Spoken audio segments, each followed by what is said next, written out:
শিক্ষার্থীবৃন্দ, আজ তোমাদেরকে আমি দেখাবো যে ম্যাজিক বর্গের সংখ্যাগুলো কিভাবে স্থাপন করতে হয়। এখানে আমাদের ক্রমিক সংখ্যাগুলোর মধ্যে কিছু সংখ্যা রয়েছে জোড়, কিছু সংখ্যা রয়েছে বিজোড়। জোড় সংখ্যাগুলোর মধ্যে ম্যাজিক বর্গ নির্ণয় করার পদ্ধতি ভিন্ন ভিন্ন, কিন্তু বেজোড় সংখ্যাগুলির ম্যাজিক বর্গের নিয়মটি একই। তো আমি তোমাদেরকে এখন 3, 5, 7, 9, 11, 13 এরকম যে কোনো ম্যাজিক বর্গের পদ্ধতি একই, ফলে আমি তোমাদেরকে এখন 5 ক্রমের ম্যাজিক বর্গটি নির্ণয় করা দেখাবো।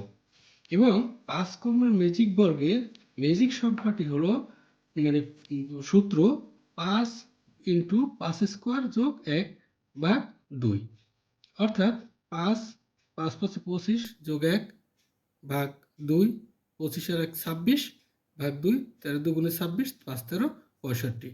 অর্থাৎ আমাদের ম্যাজিক বর্গে যদি আমরা সংখ্যাগুলো স্থাপন করি, তবে এখানে যেমন এই 1 2 3 4 এরকম বিভিন্নভাবে বসিয়ে আমরা দেখতে পারবো যে এই কোণাকুণি অথবা এই কোণাকুণি অথবা এই লম্বালম্বি অথবা এইভাবে ভূমির সমান্তরালে যদি আমরা সংখ্যাগুলো যোগ করি, তবে সকল ক্ষেত্রে যোগফল হবে 65। এখন এইটা আমরা কিভাবে করব সেটা তোমাদেরকে আমি ব্যক্ত করব। শিক্ষার্থীবৃন্দ, তোমরা দেখতে পারবে যে এইখানে যে 5 ক্রমের ম্যাজিক বর্গটি আমি নির্ণয় করেছি, এখানে যেমন 5 দিয়েছি, এখানে যদি 7 হয় তবে তোমরা 7 × 7² যোগ 1 ভাগ 2 এভাবে দিয়ে তোমরা ম্যাজিক সংখ্যাটি আগে নির্ণয় করে নিবে, তারপরে তোমরা ম্যাজিক বর্গ নির্ণয় করবে। তো দেখো, এখানে আমরা একটি 5টি ঘর করে নেব। 5 5-এ 25টি ঘর হবে একটা ফাঁকা ঘরে, এবং সেখান থেকে একদম সর্বপ্রথম যে সংখ্যাটা আমরা লিখব, 1 সংখ্যাটি, সেই সংখ্যাটি একদম মাঝ বরাবর ঘরের উপরে লিখব। লেখার পরে ঠিক সেই বরাবর চাইলে তোমরা 25 লিখেও নিতে পারো, আর যদি না লেখো তাতেও কোনো সমস্যা নেই।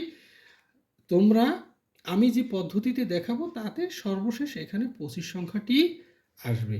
তো শিক্ষার্থীবৃন্দ, তোমরা লক্ষ্য করলে দেখতে পারবে, দুঃখিত, আমাদের যান্ত্রিক ত্রুটির জন্য একটু সমস্যা হয়ে গেল।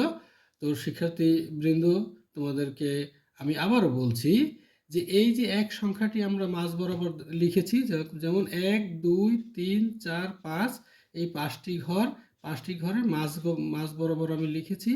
এই পদ্ধতিটাকে বলা হয় লাঙ্গল পদ্ধতি। অর্থাৎ আমরা গ্রামের যে লাঙ্গল দেখেছো তোমরা, ওই যেখান থেকে জমি চাষ করে যে লাঙ্গল দিয়ে, সেই লাঙ্গলের মতো, লাঙ্গলটা ঠিক এরকম থাকে, হ্যাঁ, এরকম থাকে। তো সেই রকম এইরকম একটা তীর চিহ্নের মতো এই লাঙ্গল পদ্ধতি বলে। এই লাঙ্গল পদ্ধতিতে আমরা করব কি, এই 1 থেকে আমি এরকম লাঙ্গলের মতো একটা তীর চিহ্ন নিয়ে নেব, এবং সেই তীর চিহ্ন তোমরা দেখো এরকম কোনাকুনি সবসময় যাবে। তো দেখা যাচ্ছে যে এখানে সামনে কোনো ঘর নেই। তো এরপরে 2 সংখ্যাটি কোথায় বসবে? তো এই বরাবর ঠিক এই লাঙ্গল যেখানে পরবর্তী ঘরের যেখানে পড়েছে, ঠিক সেই বরাবর নিচে চলে আসবে। নিচে চলে এসে এখানে 2 লিখবে। 2 লেখার পরে পরবর্তী ঘরে দেখা গেল যে এইখান থেকে তুমি 3 লিখতে যাবে। পরবর্তী ঘর যেহেতু ফাঁকা আছে সেখানে 3 লিখবে। 3 থেকে আবার তুমি এখান থেকে যখন এই লাঙ্গল দিয়েছো, সেই এখানে কোনো ঘর নেই, সেই জন্য তুমি এখান থেকে একদম সামনের দিকে গিয়ে এই যে বাম পাশে গিয়ে 4 সংখ্যাটি লিখবে।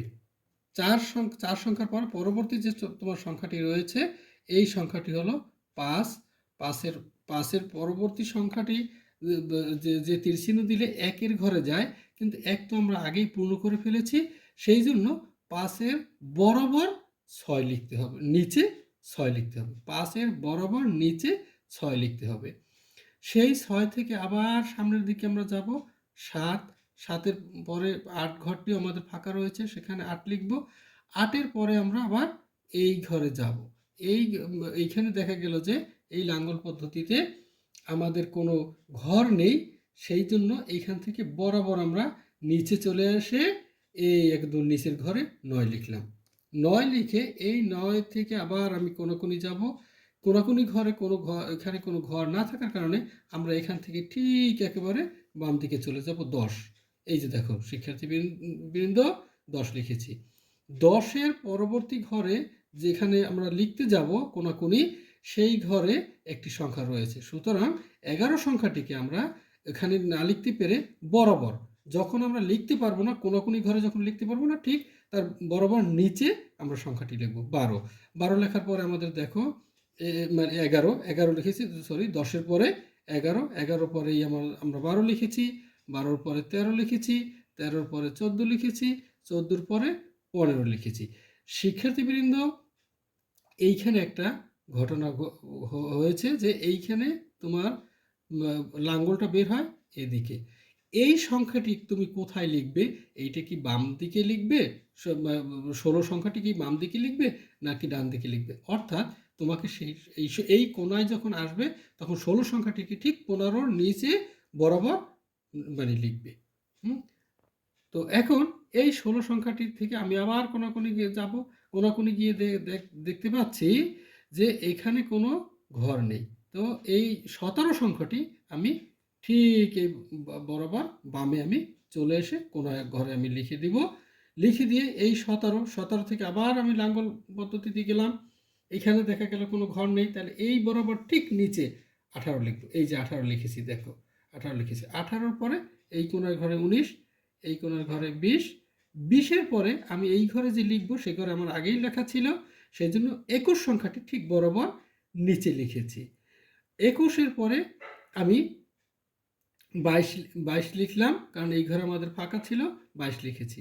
22-এর পরে আমি আবার 23 সংখ্যাটি কোথায় লিখবো? 23 সংখ্যাটি আমাদের এইখানে লেখার কথা, কিন্তু এখানে তো কোনো ঘর নেই, তাহলে লিখবো কোথায়? ঠিক এই বরাবর, মানে একেবারে বাম পাশে ঘরে আমরা এটি লিখব 23। এই 23-এর পরে এখানে আমরা দেখো এই যে কোনার ঘরে 24, 24 থেকে আমি যদি আবার লাঙ্গল পদ্ধতিতে এখানে যাই, তো দেখা যায় যে এখানে কোনো ঘর নেই। এই বরাবর ঠিক নিচে তুমি এসে 25 লিখবে, যেটা আমি বলেছিলাম যে তুমি যদি আগে লিখে নাও সেটাও নিতে পারো, অথবা তুমি যদি আগে লিখে না নাও তাতেও তোমরা সর্বশেষ এখানেই 25 সংখ্যাটি লিখতে পারবে। এখন শিক্ষার্থী বৃন্দ, তোমরা হিসাব করলে দেখতে পারবে যে এখানে 11 যোগ 18 যোগ 25 যোগ 2 যোগ 9 এইগুলো যোগ করলে হবে 65, অথবা 9 যোগ 3 যোগ 22 যোগ 16 যোগ 15 এই সংখ্যাগুলো যোগ করলে 65 হবে। আবার 11 যোগ 12 যোগ 13 যোগ 14 যোগ 15 এটাও যদি যোগ করো তাতেও 65 হবে। 9 যোগ 21 যোগ 13 যোগ 5 যোগ 17 এই সংখ্যাগুলো যোগ করলেও 65 হবে।